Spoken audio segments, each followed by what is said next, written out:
Christiaan. Vinny, and you. Welcome to another unstable reactor from Dissecting Fiction.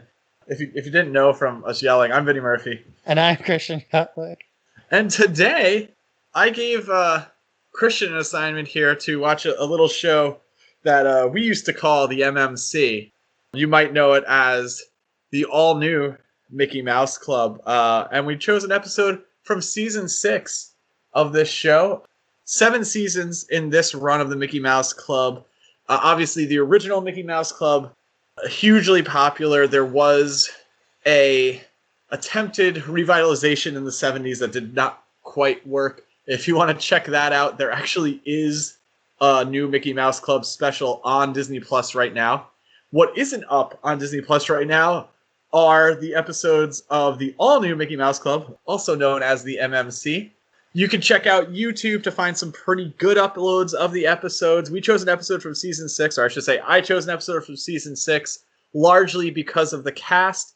Christiaan, why don't you tell the people what you discovered on this one? All right, so when Vinny originally sent this to me, he's like, oh, do you know about MMC in 1993? And I'm like, no. And I'm thinking in my head, is this a wrestling thing? That sounds like a wrestling initial thing. And it's like, oh, it must be some obscure indie wrestling thing. And then he sends me the link, and I click on it. There's no preview image. I'm suddenly greeted by the Mickey Mouse Club. I'm like, oh, this is not wrestling at all. But I was pleasantly surprised. It made me oddly nostalgic because it is extremely, extremely 90s, where and early 90s too, where it's just like it reminded me a lot of like All That and all those Nickelodeon shows. So it made me very nostalgic in that regard. And I was also surprised how much plot there is in this. I thought it was just going to be like the sketch show from like the 60s, where you just have kids, like doing things. But here there's like a story. It's like kind of reminded me of Degrassi. The show within a show. And, the original Mickey Mouse Club did this as well, where they would have, short serialized episodes of different stories. In this case, it is the kids of Emerald Cove. They're all sassy and are in bands, and it's 1993, so it's all very exciting. Mostly made up by the members of the Mickey Mouse Club, playing different roles in this. I think you were accurate with your description of Degrassi, very much a teen drama. Yeah, I mean, the plots aren't that complex. I was able to pick up a lot of what's going on. This seemed like a farewell episode to a couple cast members. I might be wrong in that, but one of them had to move to Canada, which is probably where he was originally from anyway in real life. And there's a lot of other characters like moving away or going to college or something like that. I just thought it was funny too, like seeing like the culture at that time. It's like, oh, there's youth clubs. There's not youth clubs anymore, or juice bars. Like Power Rangers has a juice bar. That's a funny generational thing there too, because there totally were youth clubs when I was in high school, and there was one 15 minutes from where I lived that I went to a couple times. Those all closed down because we had the internet by then. We had the internet. We just didn't know how to use it. I think it was actually like a regular bar on most nights, but it was like one night a week they would pick as teen night. Oh, yeah. A couple places used to do that. And then I guess they stopped because of all the weird, alcohol laws that started to happen. Well, anyway, you have that aspect of it. You also do have some sketch comedy in there. I believe in this episode there is a sketch of a kid trying to remember things while taking a test, and his brain is shown as, I guess that would be what, late 1800s American armed forces? Civil War, yeah. Which, I thought the idea was very clever. Not very funny. I didn't laugh, but I got the joke, and I thought the joke was clever. I don't think the jokes were funny, but I think that's just because of the weird, they're on the Disney Channel. You're not going to get really complex jokes out of this. Yeah, there was some stuff that made me laugh in it. No biting humor. Yeah. And the last element to the Mickey Mouse Club here are the musical performances, typically being these teen performers covering a song that was popular that year. Yeah, I don't remember the song very much. I remember them dancing. I don't know what song they performed. I'm sure it was popular in 1993, but like so was a lot of things. 1993 was like a really weird year for music in general. Like I'm surprised they didn't play like "It Smells Like Teen Spirit" or something. That was out then, right? Yeah, there's definitely more of a lean towards pop and R&B when you Yeah. watch a few of these episodes. I think, I don't know if the Disney Corporation in 1993 was ready for grunge. I'm not sure that would have been the direction they went in. But I think what we have not talked about yet is the cast uh, for the Mickey Mouse Club, or should we say club members? I don't even know if there's got to be an appropriate term. It's Disney. They definitely have an appropriate term. I chose season 6 for a reason. I felt it was a crossover of quite a few different big names. Who did you happen to notice was in this cast, Christian? Was Justin Timberlake in this? Justin Timberlake was there. I'm All really right. bad with celebrities. You were not quite focused, and I think part of the reason for that is this episode. Justin does get to perform that final song that we were talking about, the pop song. Yeah. In this cast with Justin Timberlake, you will also find JC Chazé, who Oh. also from NSYNC, and you can see their age difference, which is pretty funny because as they get older, that becomes a little less evident. But JC is definitely older. Britney Spears. That I thought that was her, but I was like, no way. There's no way that's Britney Spears. And that's how her and Justin originally met. And then, we get wonderful songs like Cry Me a River later. But it doesn't Wow. end there. Christina Aguilera, also in that cast. Really? Ryan Gosling, also in that cast. You know what? I can see the Ryan Gosling one. Uh I kind of like that kind of looks like him vaguely, but like I don't think Ryan Gosling was in this. I did what you told me. I didn't look anything up, so you could actually surprise me with these facts. There are quite a few members of the club. And I would assume that when they were shooting these, they were probably shooting 3 or 4 episodes in a day. So they rotate with their importance and how featured they are. Sometimes you'll get Britney more focused on. Sometimes, I mean, Christina Aguilera did a lot of the ending songs. I still actually have one more pretty big name. Kerry Russell, also in that cast. Actually, I think something that's pretty notable. Matt Morris is also in that cast. Not a name that immediately comes to mind.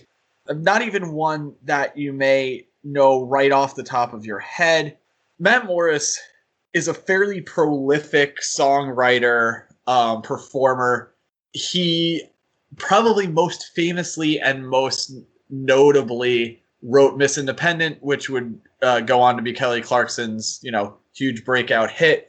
Apparently originally written for Christina Aguilera, which came from a continued relationship with many of the other cast members. Morris has worked on Justin Timberlake's records, Christina Aguilera's records. He has shown up as a performer with them numerous times. Sort of one of those very successful people in the music industry who most people don't know are there, but this is where those relationships started. And I think there's something to be said about that. We've kind of alluded to this a couple times, that sort of media complex that existed throughout the 90s where it was just basically these huge corporations handing each other talent and deciding who was going to be big. I mean, I don't think there's any better evidence of that than this, considering who's there and whose names we still know to this day. And you could, make the argument that, there are plenty of the other cast members that weren't quite as notable, but even that amount of people out of a group of kids is insane. That's a very like star-studded cast. I knew Justin Timberlake was in the Mickey Mouse Club, because that's a very famous like Snapple fact, I guess, where it's just kind of like weird osmosis. You hear that? I did not know about the others, but it makes a lot of sense, especially going into like the late '90s and early 2000s. I mean, Disney really liked making those kinds of like pop star shows that I guess really picked up again with Hannah Montana. But here I was kind of struck by like the weird blend of genres they were doing. It really felt like a variety show in that I was so surprised how short it was.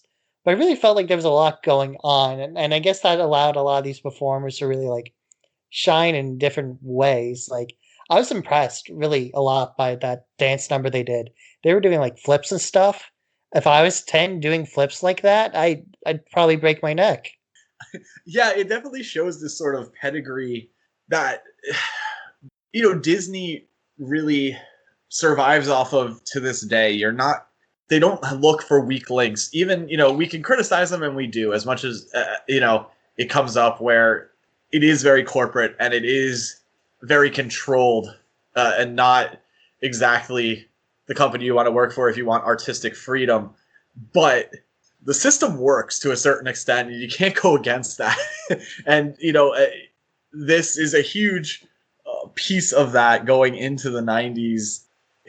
Just a couple other notable things. Some of the older cast members actually ended up releasing 3 records under the name The Party, which was promoted by Disney, and they kind of intentionally separated them out from the rest of the club at that point. No major hits, but successful enough. And they actually apparently had a reunion in, I think, 2017, and did a couple of performances as that. Disney was firmly in the Eisner era at this point and working on getting the teen audience back interested in their product.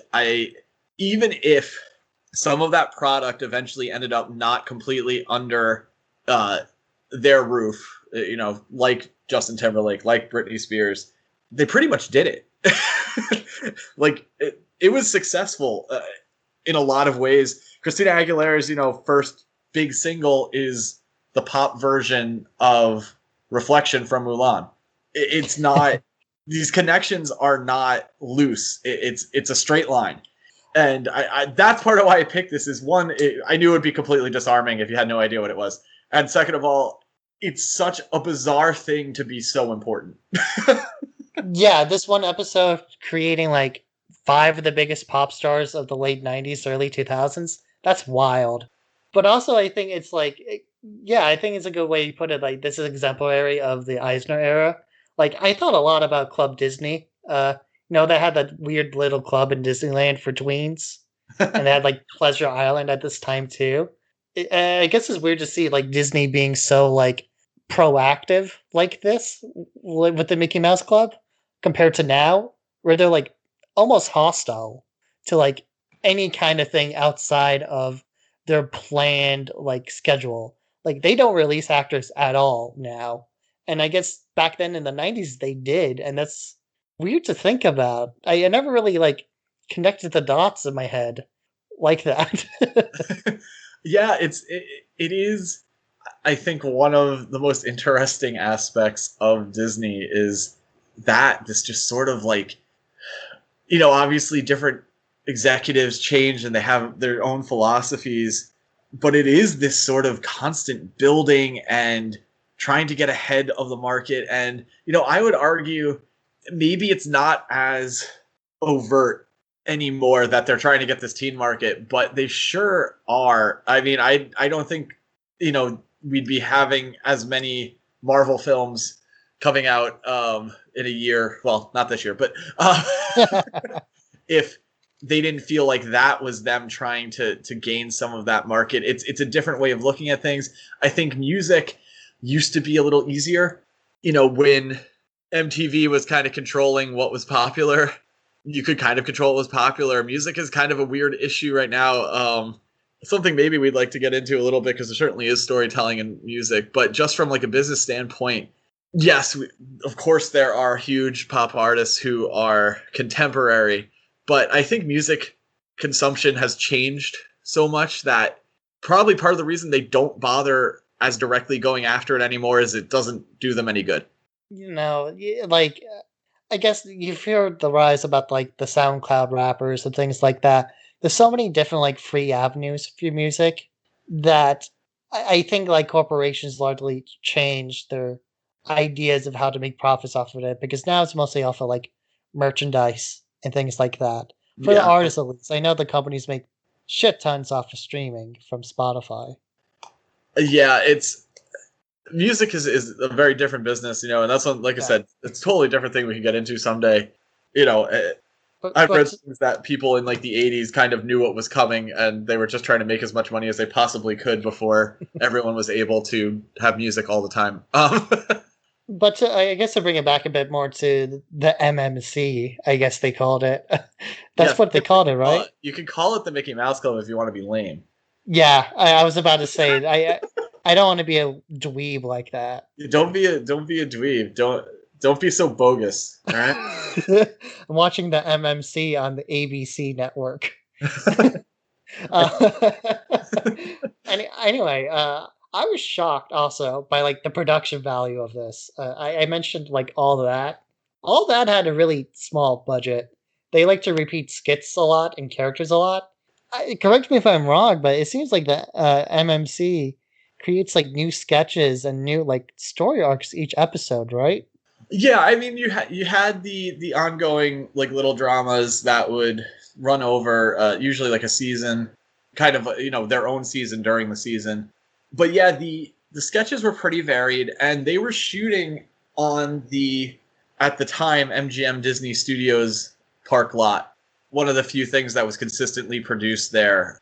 Very few movies, a few TV shows, um, and then like some parts of movies. If anyone is a fan of the YouTube theme park people, you will know that The Lottery with Bette Midler was the biggest production to go through there. Though, if I'm correct, Ernest Saves Christmas also had some scenes shot there, but mostly TV.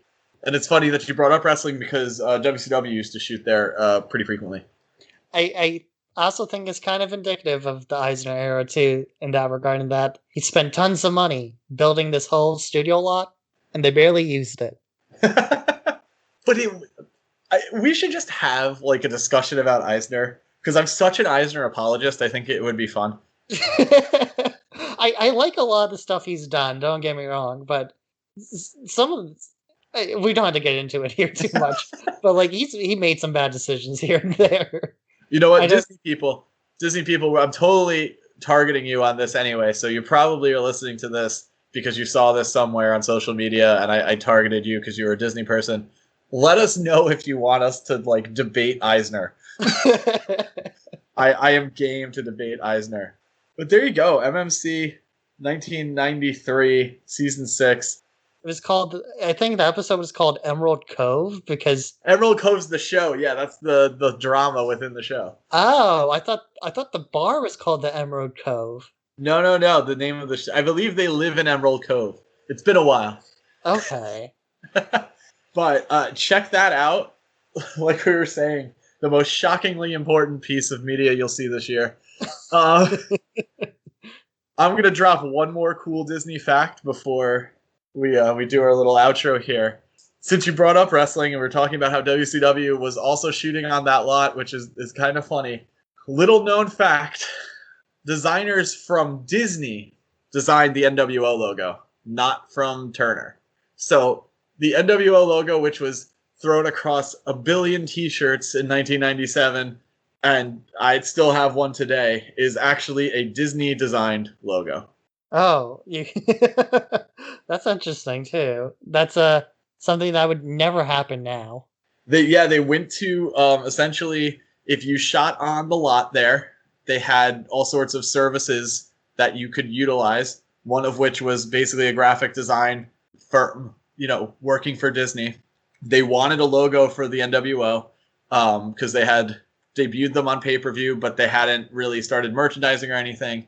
And so they went to Disney, and Disney gave them 4 or 5 different ones that they thought were cool, and they picked that one, and it's a Disney-designed logo.